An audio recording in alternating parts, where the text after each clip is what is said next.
Olá, seja muito bem-vindo à nossa Escola Bíblica. Nosso cantigo especial onde nos encontramos para juntos desfrutarmos da Palavra de Deus. Temos tido a oportunidade de estudar muitos temas interessantes, muitos personagens bíblicos, muitos livros da Bíblia, mas hoje e nos últimos programas temos tido a oportunidade de estudar uma coisa maravilhosa, que é a própria Bíblia. Conhecer a Bíblia, saber porque é que ela é tão importante para a nossa vida, quem é que a escreveu, quem é que a inspirou e como é que ela pode ser um elemento fundamental para o nosso crescimento e desenvolvimento como pessoas. Temos tido convidados que nos têm ajudado a desenvolver estes temas. Hoje, não é exceção, temos connosco o pastor Igor Domingos.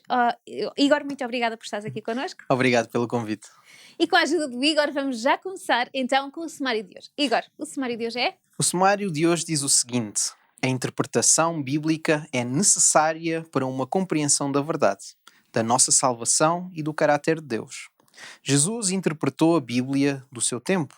Hoje, somos convidados a ver mais além do que pressupostos culturais, tradições e posturas pecaminosas. É através da interpretação bíblica que conseguimos viver e conviver unidos por princípios divinos. Obrigada por nos fazeres este pequeno resumo daquilo que vai ser a nossa lição de hoje. Mas vamos, como sempre, porque aqui importante é a Bíblia, vamos começar por abri-la e vamos ver o que é que a Bíblia nos fala sobre este tema que vamos ter a oportunidade de estudar hoje. Vamos começar por um texto que se encontra no livro de Hebreus, no capítulo 11 e no versículo 6. Então, em Hebreus 11, 6, diz: ora, sem fé é impossível agradar-lhe, porque é necessário que aquele que se aproxima de Deus creia que Ele existe e que é galardoador dos que o buscam. Outro texto que nós temos que também nos vai ajudar é um texto que se encontra no livro de Lucas, no capítulo 24 e no versículo 27, que diz: e começando por Moisés e por todos os profetas, explicava-lhes o que dele se achava em todas as escrituras. Era Jesus interpretando a Bíblia, não é? Texto. Este texto fala-nos disso, da interpretação da Bíblia, ou como Jesus a interpretava a Bíblia. Vamos, por isso, a pergunta é necessária, e a primeira pergunta que eu te quero fazer é: porque é que é necessário interpretar a Bíblia? Porque é que ela não pode ser só lida? Porque é que há necessidade da interpretação bíblica? Ok, eu gostaria de responder esta pergunta em 2 pontos. Okay. O primeiro deles, eu gostaria de deixar claro que a interpretação da Bíblia é a forma que nós temos para ter acesso ao texto bíblico. Nós precisamos de considerar que a Bíblia ela não foi escrita em português. Exato. Ela foi escrita em hebraico, uma parte em aramaico e outra parte, o Novo Testamento, em grego koiné, uma espécie de um grego das pessoas, um grego de rua. Então, nós, para termos acesso ao texto bíblico, nós temos aqui 2 possibilidades. Ou nós aprendemos hebraico, aramaico e grego, o que levaria algum tempo para fazer esse estudo, porque principalmente o hebraico, aramaico e grego que nós temos da Bíblia não são o hebraico e o grego que se falam hoje, era uma espécie de, comparando à nossa realidade portuguesa, uma espécie de português de Camões, não é? Exato, Esse português antigo, não é? E então nós temos, essa é a primeira opção, nós temos de nos especializar nesses idiomas para podermos aceder ao texto bíblico, ou então nós temos de confiar em traduções. Exato. E uma das coisas que eu gostaria de deixar claro é que traduzir a Bíblia requer sempre um bocadinho de interpretação. Exato. Porquê? Porque, obviamente, que nós temos palavras que traduzem os textos e os conceitos do hebraico, do aramaico e do grego. No entanto, os campos lexicais dessas palavras não têm correspondência direta para o português. Ou seja, a palavra casa significa mais do que a palavra casa em português. Isto depois resulta numa diversidade de possíveis traduções do texto bíblico. E nós fazemos isto fora da Bíblia muitas vezes, não é? Vai. Quantas vezes nós vemos coisas de outros países, vemos, já, não sei se já te aconteceu, um filme, uma série, qualquer coisa, e que a pessoa usa uma expressão numa língua que tu até é a tua língua, e tu vês a tradução e dizes: eu traduzi esta expressão de outra forma. Uma forma diferente. Porque, para mim, esta expressão que ele está a usar significa mais isto do que propriamente aquilo que lá está a ser traduzido. Ou seja, tem muito a ver com a forma como nós sentimos, porque muitas vezes as expressões... Há países que têm expressões que são únicas, não é? Nós dizemos Mão Maria, quando a nossa mãe dizia quando nós éramos pequenos. O Mão Maria, em qualquer outra língua do mundo, não significa nada. Claro. E se eles traduzirem por Mão Maria, ninguém vai perceber o que é que isso quer dizer. Sim, então todas essas expressões idiomáticas e também temos de analisar outra questão, que é: a língua é um organismo vivo. Exato, que vai mudando. O que a palavra significa hoje não significa que era o mesmo significado que tinha antes e aquilo que vai ter o significado que tem no futuro.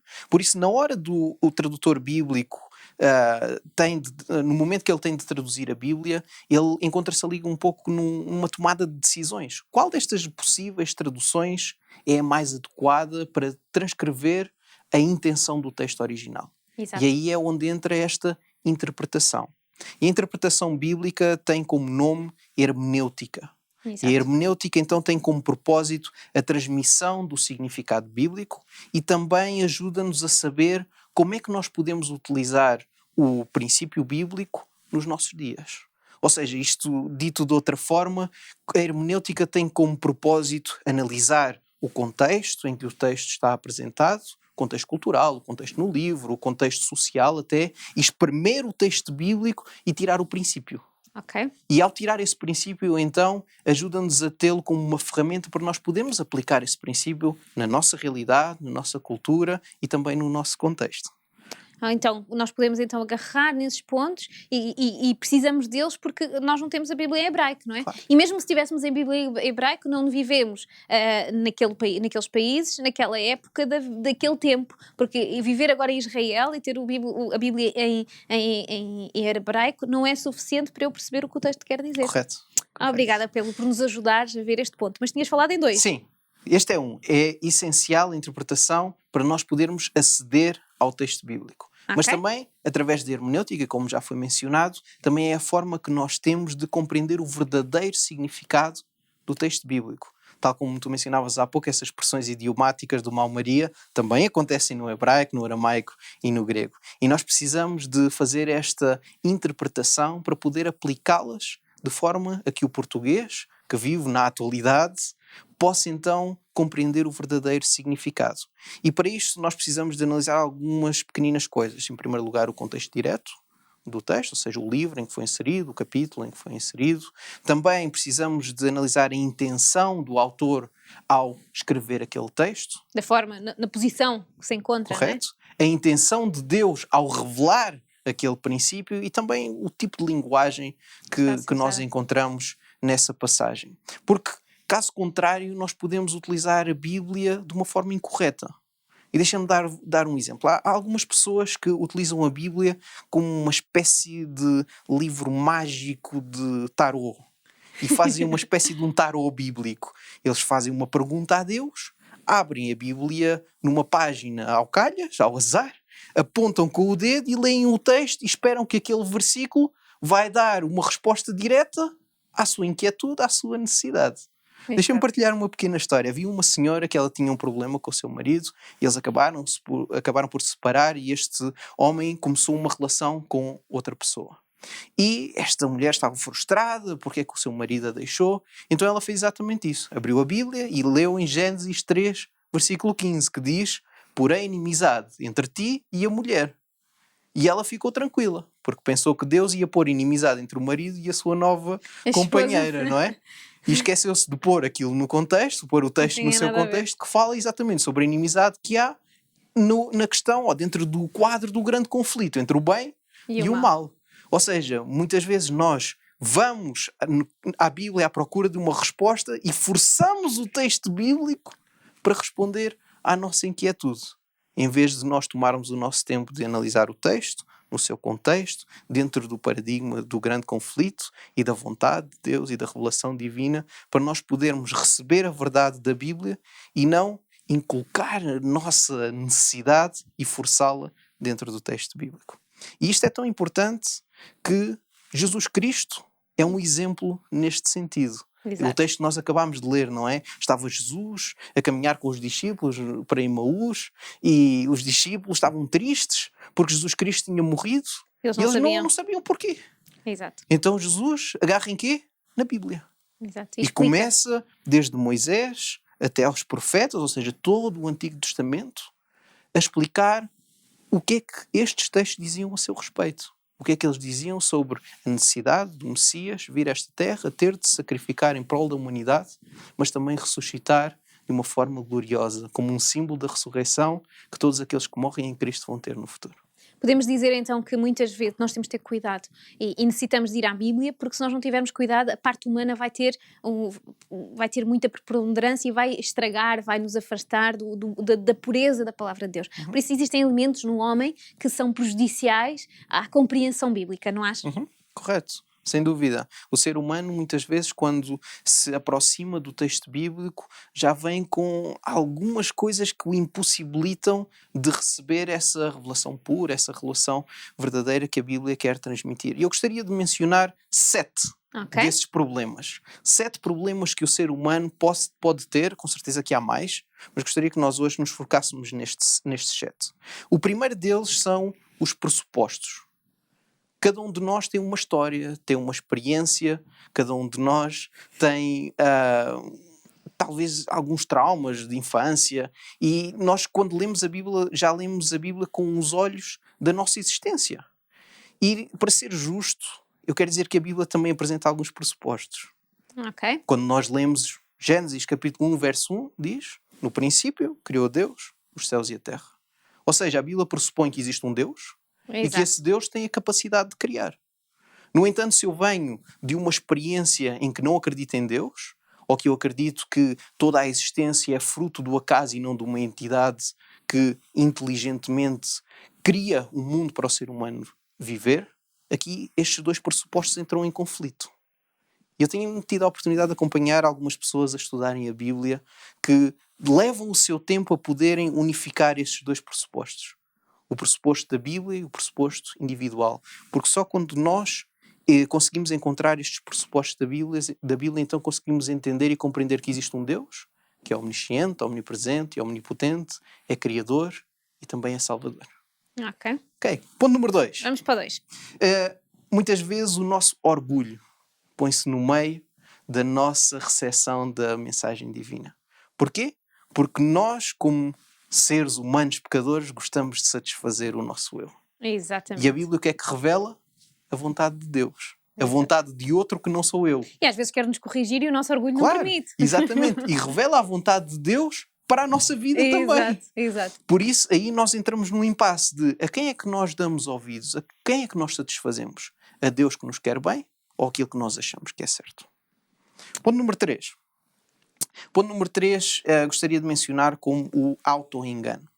Ou seja, ligando à experiência que eu contava há pouco, às vezes nós vamos à Bíblia para justificar aquilo que nós achamos que é certo. Exato. E nós acabamos por utilizar a Bíblia para nos enganar. Porque não ouvimos o que a Bíblia diz, mas forçamos o texto bíblico para justificar o quê? Aquilo que nós queremos. Nós não vamos aprender, vamos justificar aquilo que nós já queremos, já achamos que sabemos, não é? Correto. Muito interessante. Ponto número 4, a dúvida. Todos nós temos perguntas e temos dúvidas. No entanto, a Bíblia tem algumas respostas. Agora, no momento de nós estudarmos a Bíblia, o que é mais importante? A nossa dúvida ou a resposta? Há pessoas que leem a resposta na Bíblia, no entanto acham a sua dúvida tão importante que parece que ficam presos ali. Então dão mais importância à sua dúvida do que à resposta bíblica. E se a Bíblia não responde exatamente ao que eles querem, da forma que eles querem, a dúvida acha que permanece, claro, não é? É mais confortável. Exatamente, essa é mais dúvida, ficar essa dúvida. Não é? Ponto número 5 seria então a distância.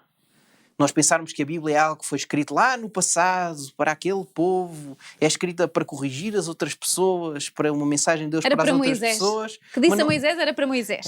Mas não é para nós. Exatamente. Então esta distância impossibilita-nos de viver a revelação bíblica de uma forma prática na nossa vida, porque não nos achamos envolvidos. Mas sem dúvida, quando a Bíblia diz que uma coisa é boa também para nós. E se ela diz que é eterna, significa que é para toda a gente e para todo o sempre. Correto. Ponto número 6 seria então a desobediência.